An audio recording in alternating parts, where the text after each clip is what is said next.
Om Mukam Karoti Vachalam Pangum Langhayate Girim Yat Kripatam Aham Vande Paramananda Madhavam.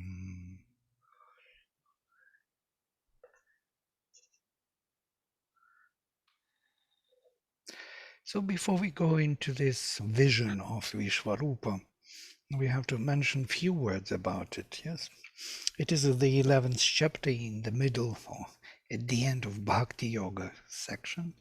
So we have only two chapters, 11th and 12th, to fulfill Bhakti Yoga and then move to Jnana Yoga. As you remember, there are three major sections: Karma Yoga, first 6 chapters, and Bhakti Yoga, next 6 chapters, and Jnana Yoga, the last conclusive 6 chapters. This division on 666 confused many people because Bhakti Yoga is in the middle. And even some academicians, some Indologists, believed that Bhakti Yoga is not as important as Jnana Yoga because of that, because it's in the middle.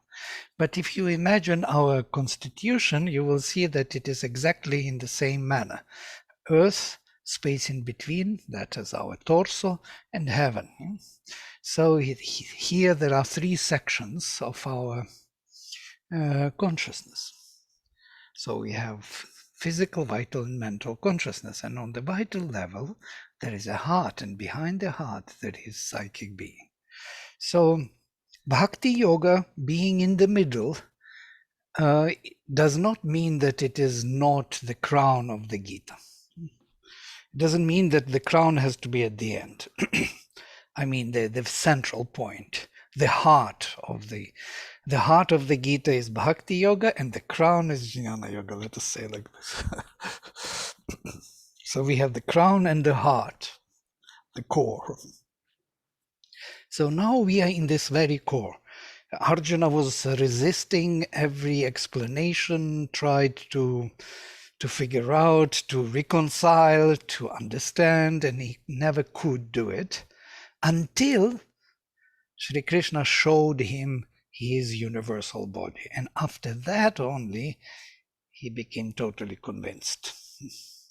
So this is the final, so to say, and the most successful attempt of Krishna to explain. But he prepared his mind, he prepared him, Arjuna, to receive this Vishvarupa Darshana. Vishvarupa, the universal form, Darshana, vision of the universal form of the deity. That's something what we did with Shraddhala when he said that it is everywhere, yes, the divine. And all our movements are part of this universal being, and even the smallest movement, which we consider to be insignificant, has repercussions in the whole universe. The whole universe is readjusting constantly to every movement of everyone. It's a living entity. It cannot be otherwise. If that would be allowed, that everybody would do his own movement, it would not exist, yeah, because the universe is constantly responding to every movement. So that free will which we are given is very relative in a way. It is given, but it is given with relation to the whole. So here we come to this section where he reveals his finally. And we were in the shloka 9, chapter 11. So from here we start. Maybe I will stop in between and we can discuss these things. Whenever you have a question, you are most welcome to interrupt. Just switch on microphone and talk. Because I don't see you, I see the text. So I do not know whether you have anything to say. Sanjaya Uvacha Evamuktva tato rajan mahayogeshvaro harihi darshayam asa parthaya paramam rupam aishvaram. So, and thus Sanjaya said, Evamuktva, having said thus, tato rajan, after that, O king, that is Sanjaya speaking to the blind king. Mahayogeshvaro Harihi, the Hari, the Vishnu, great Lord of the great yoga, Darshayam Asa, showed, revealed, Parthaya to Partha, to Arjuna, Paramam Rupam Aishvaram, the supreme form of the Lord. So the supreme form of the Lord in manifestation is his universal form. Aneka Vaktra Nayanam, with many Aneka, Vaktra faces or mouths, Nayana eyes, Aneka Adbhuta Darshanam, with many miracles or miraculous visions or forms. Aneka Divyabharanam, with beautiful many ornamentations, or how do you put it?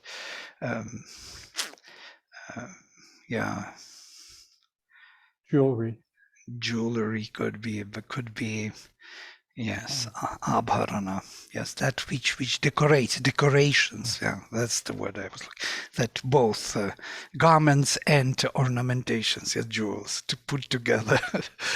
So divyan eka Dyota Yudham, and many shining weapons. So with many shining weapons and decorations, with miraculous, unusual forms, with many eyes and faces, the form.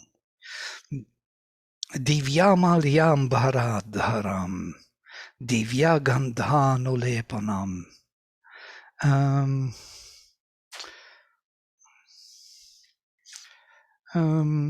So to say, with many, what do you call it? Garlands, yes, with many garlands and dresses, with many divine, this fragrances, yes, the word fragrances also, yes. So it wasn't only a vision; it was also a smell, and it was all the senses were involved. Yeah? Sarvascha.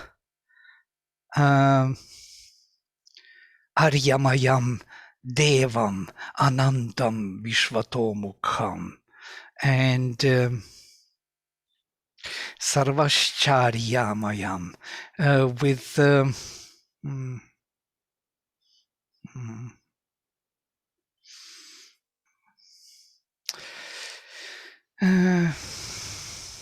I will read the translation. Anantam Vishvatomukham, Devam, the God Anantam, infinite, Vishvatomukham, whose faces are everywhere, Vishvatah Mukham.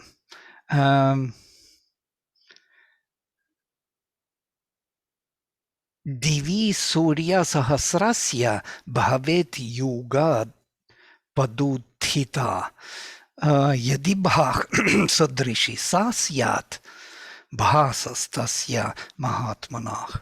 I'm a little bit confused with the language. Divi Surya Sahasrasya, as in the heaven of thousand suns, Bhavet Yugapad Uttita, as if it was a rising of 1,000 suns in the heaven, the vision.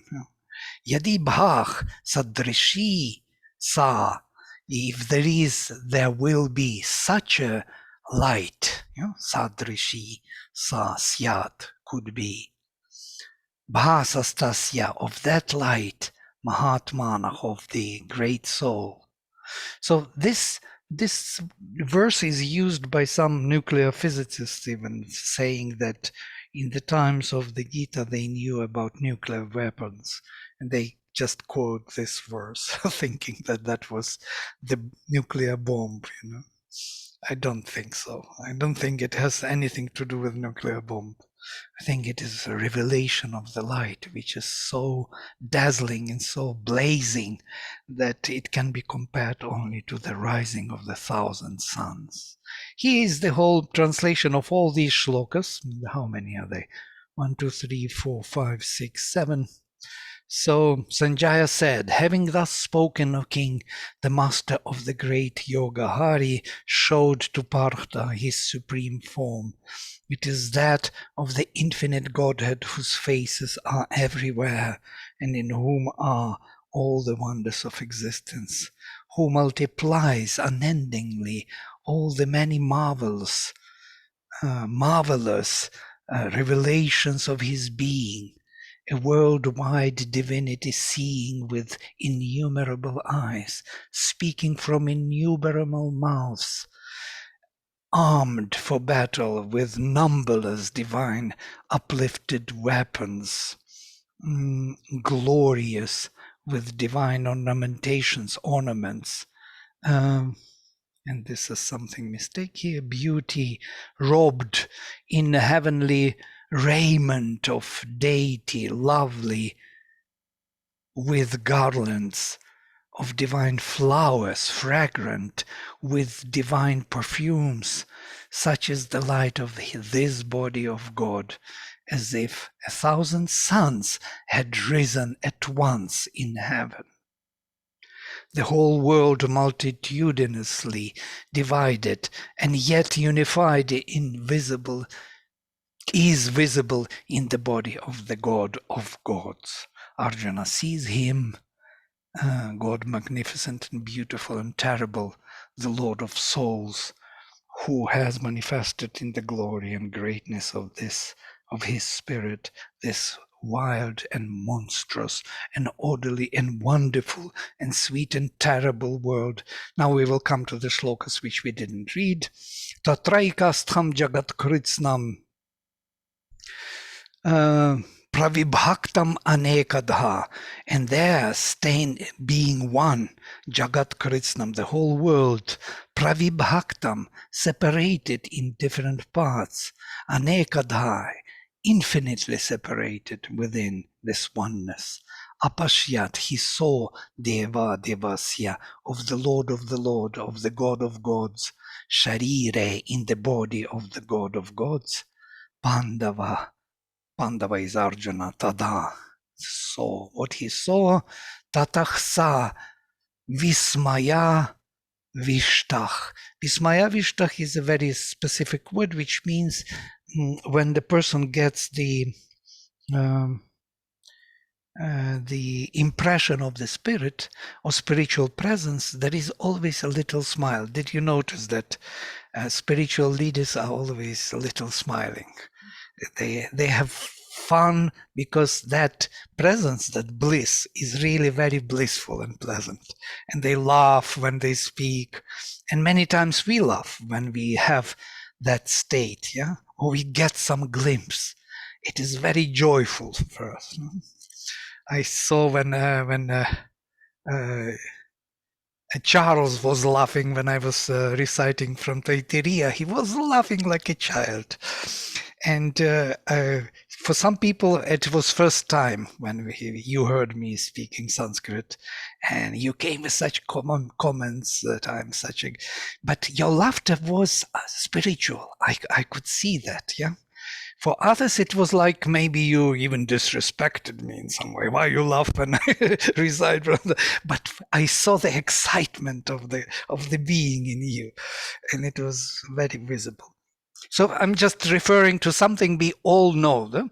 So this is vismaya vishtach, pervaded or entered by this smile or laughter or happiness, which is visible on the face. Yeah? Vismaya means smiling, avishta, pervaded. So pervaded by smile, or this spiritual smile. Tatach savis maya vishtach hrishta Roma. It's another word where the hair stands up. Yes, the goosebumps, we call it in English. So the hair is rising and the smile on the face. Dhananjaya, it is the name of Arjuna. Pranamya Shirasa Devam, having bowed to the god with his head, kind of bowing with his head. Kritanjalir Abhashata, having put his hands like this, bowing with his head. He spoke. Now we are moving to the new section. Arjuna Uvacha, Arjuna said, spoke. Pashyami Devan Tavadeva Dehe. In your body, O God, I see the gods. Sarvan, all, Tatha Bhuta Vishesha Sanghan, and all the Bhutas, all the beings.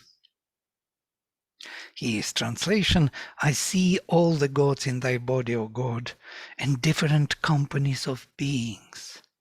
Sarvan Tatha Bhuta Vishesha Sanghan. Brahmanam, Brahman is here in masculine gender, that means the creator, Prajapati. Brahma, the creating Lord. Isham, Kamalasana, Stham, standing in the seat of the lotus. Seated in the lotus. Yeah? Stham can be standing or seated. And the rishis, Rishinscha Sarvan, and all the rishis, and the race of the divine serpents, Anaroganscha Divyan. So he sees all the elements, all the divine personalities within him, within Krishna. Yeah, rishis, creator, all the gods, and even more and more, there will be more and more whom he sees there. Aneka bahu udaravaktra netram pashyami tva sarvatach anantarupam. Aneka bahu, with many hands. Udara, with many torsos. Vaktra, the faces or mouths. Netra, eyes. With millions of eyes, hands to bodies. Pashyami tva, I see you. Sarvatach, from everywhere. Anantarupam, with infinite form. Nantam namadhyam napunach tavadim. There is no end. There is no middle.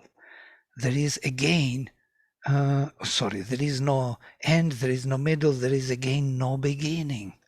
Pashyami Vishveshvara, I see, O Vishveshvara, O the Lord of the universe, O Vishvarupa. Vishvarupa now is the name of Krishna. Yeah? The one who has the infinite or universal form. Yeah?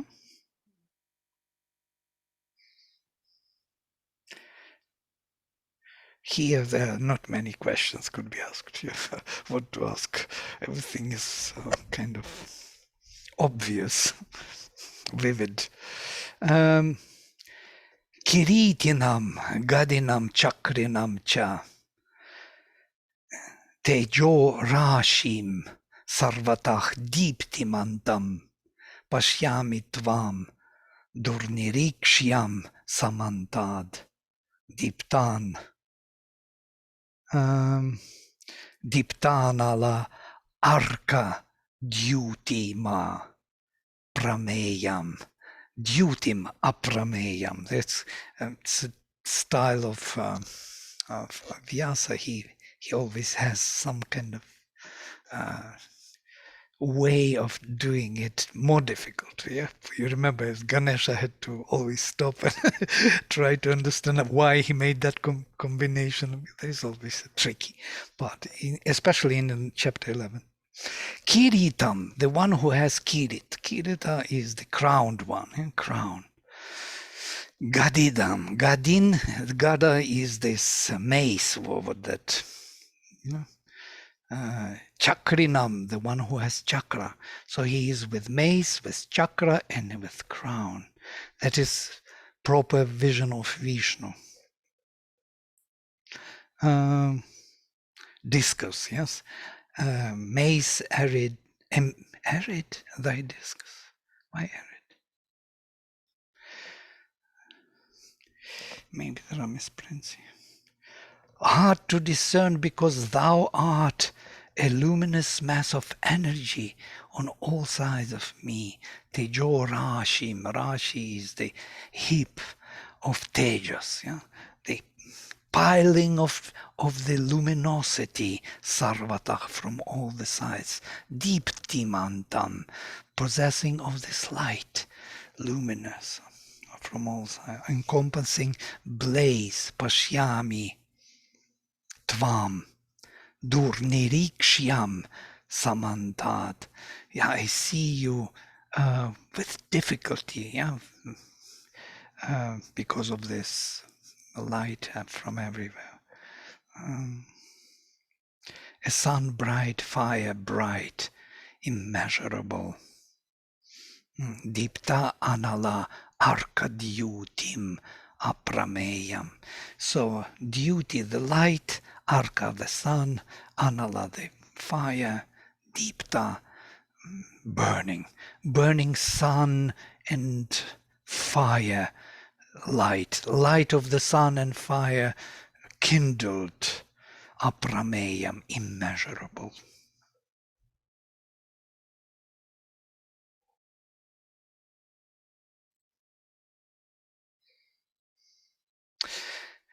Tvam aksharam paramam veditavyam. Tvam asya vishvasya param nidhanam. Tvam avyayah shashvata dharma gopta sanatana. Sanatanas tvam purusha mato me. So, Tvam, you aksharam paramam, indestructible supreme, veditavyam, should be known. You should be known as indestructible supreme. Tvamasya vishvasya, of this universe, you, param nidhanam, the highest location or the highest foundation, let us say, supreme foundation.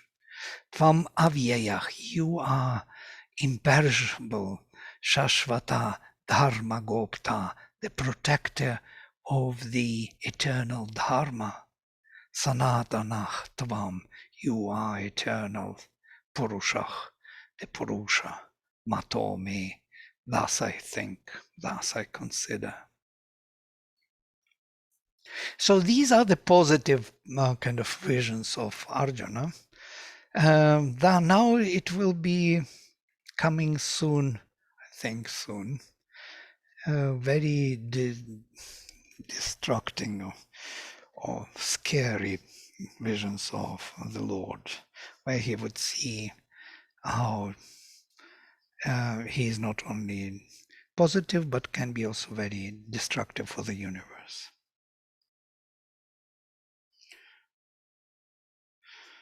So Vladimir, it's Arjuna's attempt to explain his experience of the divine, his witnessing of the divine? Well, what should I say? Who had this vision? Has Sri Krishna himself said at the beginning of the chapter that gods are and rishis and all the creatures in the world are constantly trying to get this vision, because this is something which gives them the sense of oneness in the world, or presence of the divine in the universe. And this is very rare, this gift to see the universal form, very rare. Usually we see only our own domain, our own approach, our own, very narrow spectrum of character which we are given. As all of us, yeah, we see our human world with others. Animals see their animal world. We don't see with the eyes of the Lord what is happening. And so he was given this Sukshma Sharira to see things as they are. And so he started to see from the top down, so to say, all the devatas, all the higher creatures which are constantly present in the universe and influencing all the activities here. So he saw them as they are in their activity as the Lord sees them. Yes, so he has access to every possible vision and knowledge of the universe. So Vladimir, he Yeah. sees Krishna in his subtle body, Arjuna, Suksham Sharira. Yeah, definitely. It is in the subtle body. He sees the forces in the subtle body which are related to the physical universe.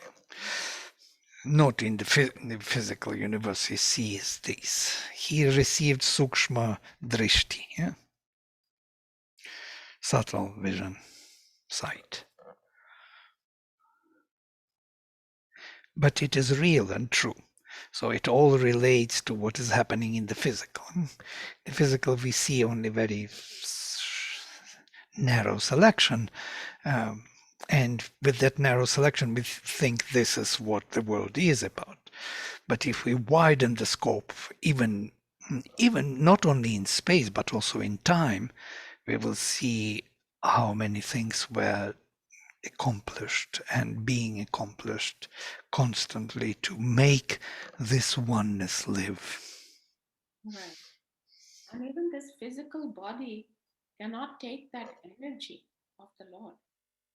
Say it again, on and on. This physical body wouldn't be able to take the energy. It would burn up. I mean, Well, yeah. Well, yes, this physical body has a very limited capacity because of its position into this oneness of the universe. Yeah? So it draws only specific position, and with that position, it has that capacity for now. But the idea is that in the future, the supramental manifestation would allow every single positioning of consciousness to have access to the whole energy and delight of all. Yeah? And that would create a multiple, how to say, poises of delight of the Supreme. So to say, everyone, every single one of us would have access to the whole. We even now we have, but we are limiting ourselves because we would not be able to handle it. It would be too much for us. Good and bad. We cannot handle neither good too much nor bad too much. So our spectrum is very, very limited, narrow. As Mother says, the best what you can do and the worst you can do is on very small scale. So there is much more beyond that scale. You can do much better and much worse. So when you see that, what is done was being done, and you are part of it, you understand everything, you can imagine what the vision is. So after such a vision, Arjuna is not arguing anymore with Krishna what to do. You say to go and to fight, okay, I go and fight. But there is nothing to argue. He doesn't need any proof, any kind of philosophical explanation anymore. It reminds me of that somebody, it was Marco Masi in his course, he sent us the Confessions of one Physicist, which was funny. He was so stubborn always. He believed only in material universe. And then he says in his interview, but then he says, I experienced this love present in the universe. And because of that experience of that love, he is ready to change all his physical approach to the universe, to everything. So everything is based on experience. If there is no experience, philosophy would not help. Yeah? Arguing with the mind, rationalizing it, making it logical, explanation will not help. You need to experience it. So this is the chapter of experience. Somebody is writing something. Let me see. Yes. This is about this 10,000 suns rising in the sky. It is Dawn writing here, yes. Yeah, exactly. I was referring to this reference, right? You can see most probably yourself the reference.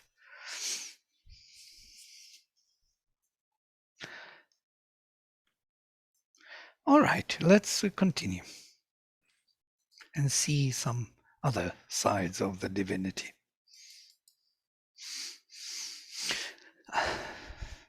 Anadi, Madhyanta, Ananta Viryam, Ananta Bahum, Shashisurya Netram, Pashyami Tvam, Dipta Hutasha, Vaktram, Svatejasa, Vishwam Idam Tapantam. Again, this kind of luminosity of the divinity continues. Anadi, without beginning, Madhya, middle, Anta, end. Without the beginning, what is striking me here, it repeats itself twice already. So the one who has no beginning and end, I understand, but the one who has no middle is kind of difficult to understand. So the middle is also infinite. If you can imagine that the middle has no middle actually. Without the middle, without beginning and end, it's difficult to imagine how it. Okay, beginning and end we can, but without the middle, there must be somewhere middle. Ananta Bahum, with infinite hands all over. Shashi Surya Netram, with the eyes of sun and moon. Pashyami Tvam Dipta Hutasha Vakram. Thou hast the face of blazing fire. Dipta Hutasha Vakram, and thou art burning up. Svatejasa Vishwamidam Tapantam, burning up all this universe with your own energy. Svatejasa. Tejas is this blazing energy, burning the universe. Dyava prithivyoh idam antaram hi vyaptam tvaya ekena dishascha sarvah drashtva adbhutam rupam idam tava ugram. Now we are coming to this rupam ugram, to the terrifying, terrible form. Lokatrayam pravyathitam mahantman. So the whole space between earth and heaven, this antaram, dyava prithivyo antaram hi vyaptam, spread, is occupied, tvaya, is spread by you or pervaded by you. Ekena dishach sarvach, dishascha sarvach, by you alone, all the sides, all the space. Drishtvad bhutam rupam idam tavogram, having seen your form, adbhutam, marvelous form, idam, ugram, terrifying, terrible, lokatrayam pravyathitam mahatman, O great soul, the three worlds are tormented by pain and suffering, or vyathitam can be trembling in fear, seeing this terrifying form, and now the coming terrifying form. So not only good part of it, but also destructive part of the universe. Amihitva surasangha vishanti kechid bhitah pranjalayo grananti svastit yuktva maharshi siddha sanghah stuvanti tvam stutibhih pushkalabhih. The ami, these or those, Sura Sangha, the groups of suras of the gods, Vishanti, the companions of the gods enter thee, Tva Vishanti, afraid, Bhitach, adoring, Kechit Bhitach, some are afraid in fear, Pranjalayach Grenanti, some are Pranjali with bowing down, adoring. They are praising you, Grenanti, giving voice to you, voicing you. The rishis and siddhas crying, may there be peace and weal. Oh well, praise thee with many praises. Swasti ityuktva, swasti suasti, well-being, thus having said, Maharshi Siddha Sangha, the great rishis, groups of great rishis, crying in this way, swasti, swasti, well-being, well-being, stuvanti, they are praising Tvam, you, stutibhich, with their stutis, with their praisings, with their hymns, pushkalabhich, with many hymns.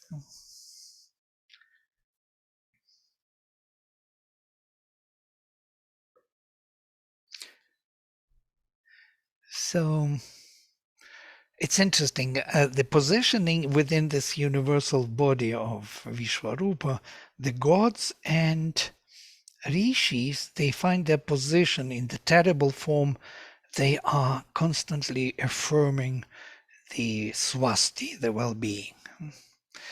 So even being there, being terrified, some of them are terrified, others are praying, and still they are there kind of supporting the well-being in this terrible movement of the divine Vishwarupa form. Vladimir, in verse 20, it mentions the three worlds are in pain. What three worlds are those? Yeah, mental, vital, and physical, definitely. Oh, I thought it meant maybe the world of the gods as well. Yeah, mental is the world of the gods, yes. Usually when we say mental, vital, and physical, we kind of project it on our human kind of existence. But in the universal form, the mental worlds are those worlds of the gods. And the vital worlds are the worlds of those other creatures. There are many semi-gods, all those Gandharvas, all those, in the higher form, in the lower Rakshasas and Vaishachas, and closer to the physical, there are all these other beings. Thank you. In occultism, they are also known as elemental beings. Also, we have bhutas closer to our physical, and there we in occultism we know them as salamandras or gnomes, all those creatures which are operating within the physical and closer to the physical. Spirits of nature, elves, those kind of. Elves are most probably the creatures of the mental world, mental projection into the vital, I think. And so where do hell and earth fit into the schemes? Hell? Yes, seven patalas? Yeah, patalas, where they are here into this. They are underground worlds, yeah? And to go to them, one needs to go through the vital antariksha. We have to go up a little bit, and then we can go under the ground. So do they correspond to the way you said the vital? Right. The entry is through the vital, correct. And then earth corresponding to physical? Absolutely. And physical is our protection, actually, against these forces. We look at the physical as something lower, as something inferior, but it is a big mistake. Physical is something which is solid, which is fixed. It's like our fortress, pur, as they say in the Veda, yes? Pur devatra. Basavo Martiyatra. So the pur is the fortress, something which holds our consciousness and protects us from all different beings of that underworld. It's quite interesting that there is a hymn, very beautiful hymn by Agastya Rishi, where he invokes heaven and earth to protect us from abyss of inconscience, to protect us from abhava. O Dhyava Prithivi, protect us from abhava. It's a refrain in each verse. It ends with this: protect us from inconscient. So it seems that these two are protectors, heaven and earth, father and mother. Yeah, so in the Western conception, hell, or the 7 levels of hell in Dante's Inferno are below the earth. And it's interesting, Dante had 7 levels of heaven and hell, and that's also common in the Puranas. Right. And they are below the earth. Only you to enter them, you have to go through the vital world. So this is heaven and earth, but to go below earth, you need to come to the vital, go through the crack, and boom, then you go. You cannot go through the earth to underground. There is no entry there. This is interesting, yeah? If you think about it, we think maybe drilling through earth, we will go to underground. No. To go to underground, you have to come to the vital crack, antariksha, this navel level. Yeah? This navel is our antariksha proper. It is through that crack that we are actually fed as a fetus within the mother's womb. And when we are born, that navel is cut and we are independent now. And we have this subtle navel, which connects our vital body to the physical. And there is a crack. When we cut that navel, we are dead. Yes, so we leave the physical. We go away from the physical. We dissolve in all our elements of vital and mental and leave the body. But what is interesting that passage, Mother describes that passage, is very narrow and dangerous to cross first, that antariksha, that field. Many people describe it as a field or the tunnel, and there are many dangerous forces attacking us. And there, when we come till the end, we can go either up or down. It is open to both. You can go to the upward worlds, to the upper ocean, supreme ocean, or to the inconscient ocean and forces. Both. It's the whole universe beyond this heaven and earth. This heaven and earth, mental and physical, it's like a Hiranyagarbha, like a golden egg within which we are inborn. These are the protectors. Our mental and physical bodies or consciousness protecting us here. We just don't know about that. We know about it. Yeah, of course we know. We need to have strong mentality and strong physicality to survive here. So the antariksha, is that just the channel through the vital? That right. It's not the whole vital. It's just the channel. It's a crack between the worlds. Vladimir, in Savitri, Book 2, Canto 5, Godheads of the Little Life. Yeah, if you look at Savitri, you will see this vision again, especially Book 2. So what is happening there, that he is going gods of the little life, then gods of the greater life, then they descend into night, and then the mother of evil and sons of darkness. This is something. This is the entry. So you have to rise to the vital worlds quite high in order to go below, into the lower worlds. And then there is a passage up immediately, the life gods. The next, the life gods will be the immortality of the vital, on the other shore. So this shore splits into two halves. One is going down, other is going up. We are actually with our Russian group in the descent into night. Wow, I must tell you. That is something else. Yeah, mother said it's dangerous to read even. It is so dense of darkness and experience there. Here also some elements of it we can see in Vishwarupa Darshana of the Gita. He will give us this sense of destruction. Vladimir, I just have one quick question. Yes. Yeah. So my understanding is the relationship between this chapter and the 12th is that when Arjuna returns from the subtle cosmic vision, then the discipline is to see Krishna, see the divine, maintain his mind's attention on the divine. So even in this physical universe, he's always seeing everything as the divine. Is that? I think so, yes, in all the forms, in destructive forms and creative forms. But he will be begging him to bring back that beautiful form with four hands at the end. Yeah, he would not like to stay with this now destructive form is coming in the next especially.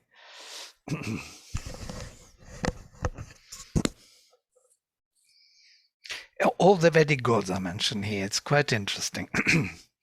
All the creatures now, one by one.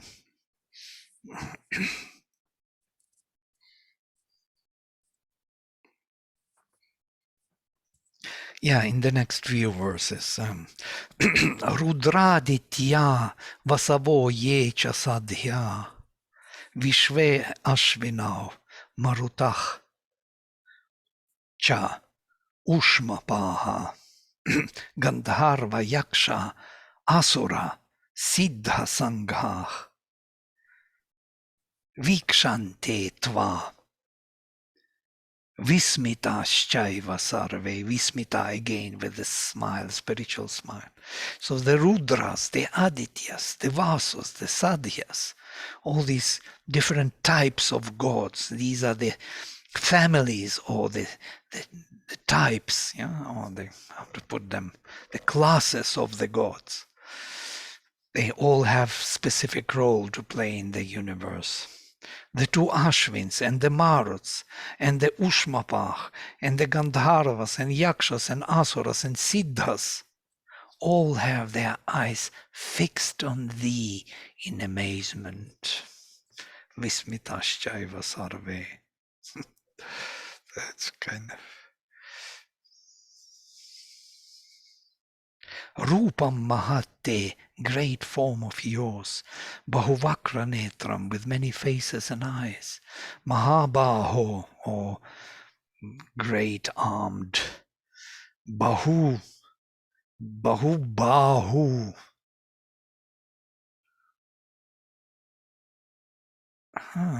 Uru, Padam. Uru is the thighs and Pada the legs.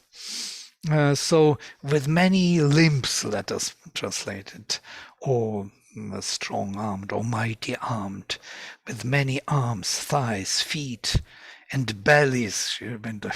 Is not omitting this Uru. Bellies, terrible with many teeth.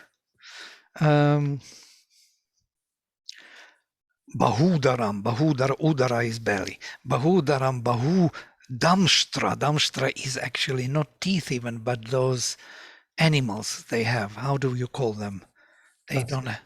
Huh? Tusk. Tusk. Tusks, and there is another word. Yeah, these kind Fangs. Yes. Akaralam, yes, Damshtra So with many teeth, he leaves his teeth, doesn't want that animal look. The world of its nations are shaken in the anguish, as also am I. Drishtva lokach vyathitaha tathaham. All the worlds are shaken in fear, and me also, and I also. Tathaham, and seeing this form. Nabhach sprisham Deeptam Anekavarnam Vyattananam Deepta Vishala Netram Drishtva hi Tvam Pravyathitantaratma Dharitim na Vindami Shamam cha Vishnu. I see thee touching heaven, Nabhah Sprisham, Nabhah is heaven Sprisham touching, blazing of many hues, Deeptam, Aneka Varnam, Deeptam shining, Aneka Varnam of many colors, Vyatananam, with open mouths. Vyata is open, Anana mouth or face, in this case mouth, and enormous burning eyes, Deepta Vishala Netram, with widely open burning eyes. Can you imagine such a divinity looking at you with open mouths ready to gobble? Drishtva hi tvam, having seen you in this form, Vyathitantaratma, or Antaratma, or inner being, literally. Vyathita Antaratma, kind of the inner being is shaken, as it were. Troubled in pain is the soul within me. My inner soul is troubled even. And I find no peace or gladness. Dharitim navindami. I don't find stability, shamam cha Vishnu, or peace or Vishnu. And it continues. It will be more and more terrible.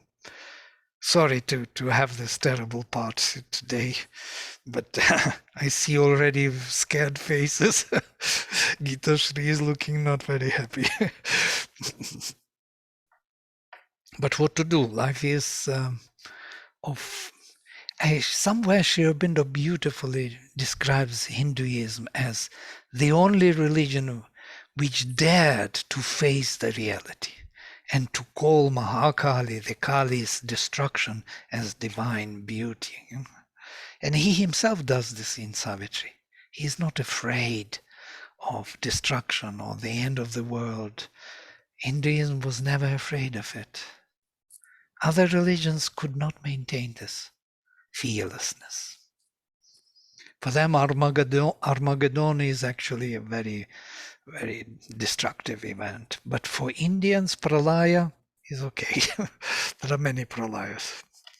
It's so all-embracing and encompassing in that way, isn't it? And with other religions, there's the need to associate destruction with the dark forces only, and not to embrace everything as part of the divine. Right. And even asuras and rakshasas are seen as a part of the enterprise, spiritual enterprise. They are also needed for the manifestation of the higher and higher spirit. So they're kind of provoking it or calling it.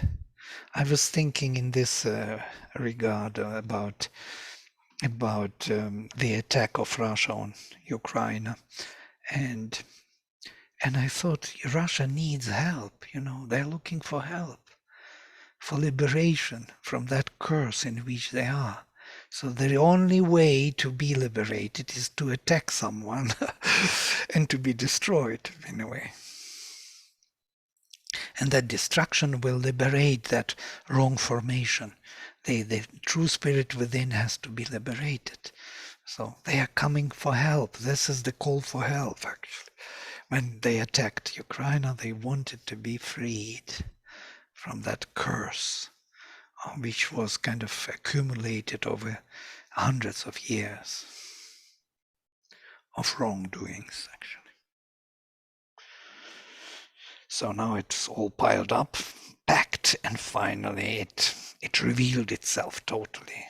And now everybody can see them also. They can see what they are. And that would help them to get rid of it. There was no other way, it seems. It's the fastest way. The longer we go, the longer we tolerate that form, the more it stagnates and becomes worse and worse. This is a speeding process. The war is a speeding process of transformation. As Heraclitus was saying, the war is the father of all things. Everything is born new through the very it's a rapid process of transformation. So then is the purpose of the witnessing of that divine compared to that destructive force just to understand and appreciate the contrast? Yeah, and yeah, appreciate the divine. The divine is doing it. The divine is dying. The divine is killing. The divine is suffering. It is him in us, in everyone. Yes, the divine took on itself this particular form to speed up the evolution of consciousness. And here the same story, absolutely one-to-one. Yes, here next verses are coming where he is smashing the heads of the soldiers, where they see all the soldiers, Karna and others, are being smashed and cracked and killed. He sees already everybody killed in his vision, so he knows what is coming. Yeah? He sees Trikala Drishti, so he will understand what the divine wants to do. So you can imagine, if you're on the side of the divine, with a look with the divine eyes, it's a very different look and enterprise. Huh? Vladimir, Yeah. that was very beautiful, the way you described the karma, the Russian karma. I just want to check to make sure I understand it, because it seems like it's applicable around the world now. I don't believe I ever met a conservative Christian or fundamentalist in the 30 years I lived in New York, and I made a point of talking to them regularly, and I was struck in one conversation. There's a very highly shopping mall area of one of the southern areas. I talked to someone who grew up there. It was all wooded and farms, and he said the whole world terrified him. And my sense is that the people we have almost we have on the verge of an American Taliban. I mean, it seems like people filled with hate and violence. But my sense is that there's this formation in the collective subconscious of terror at this new world that's emerging.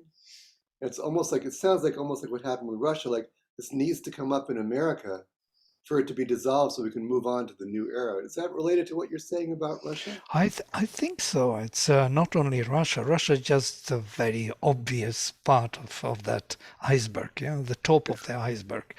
There is below all the lies. You look at the world, how easily it is lying nowadays. Yes, in every direction. You can say whatever you want, because we are entering into this subjective age, and the first thing what we meet there is our vital preference.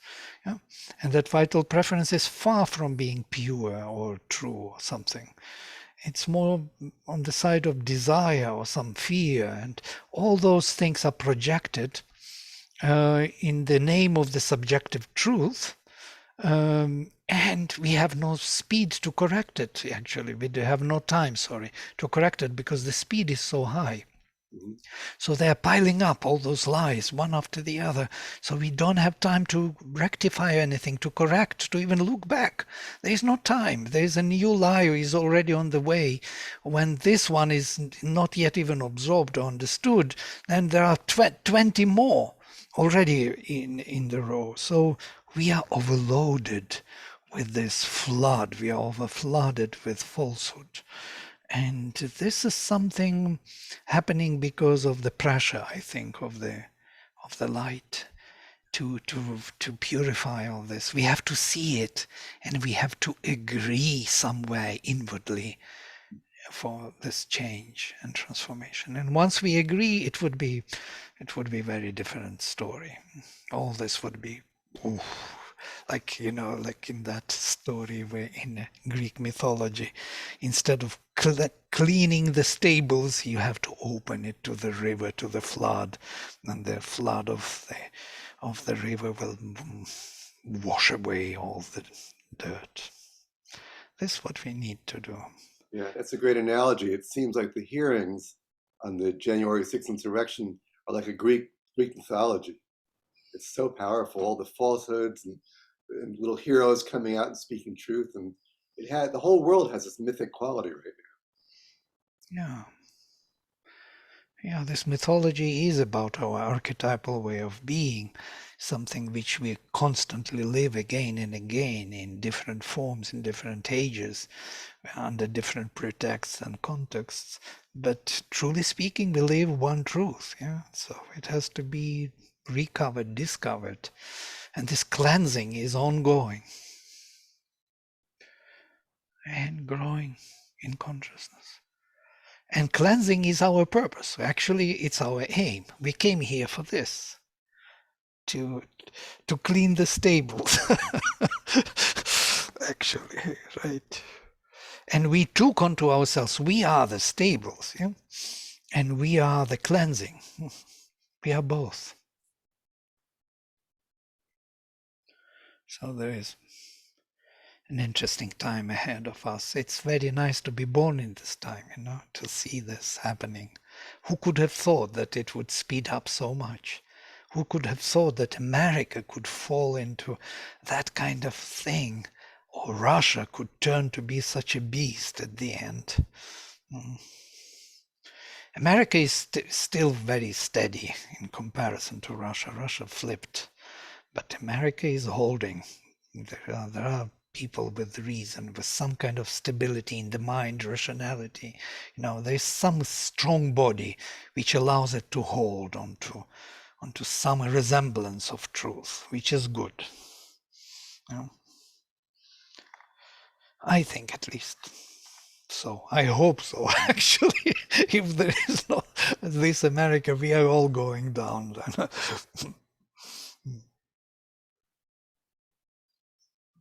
America is the only one who supports Ukraine properly with sending these Nimhans, or what it is called, these artillery cannons, which are necessary for Ukrainian army to hold the oppression of mortals. Huh? HIMARS, yes, HIMARS. These HIMARS are highly, yes? So thank you everyone for being here and keeping this alive for us. So Teresa and I hadn't had an opportunity to be here for probably 5 weeks, and a part of the Gita that's really important to me is that chapter where Sri Aurobindo spoke about Kshetram as being the supreme mystery. So where are we right now in relation to that?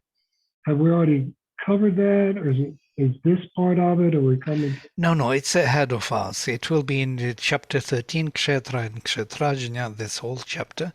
We're in chapter 11, then there will be chapter 12, and then chapter 13. Okay, thank you. Mm-hmm.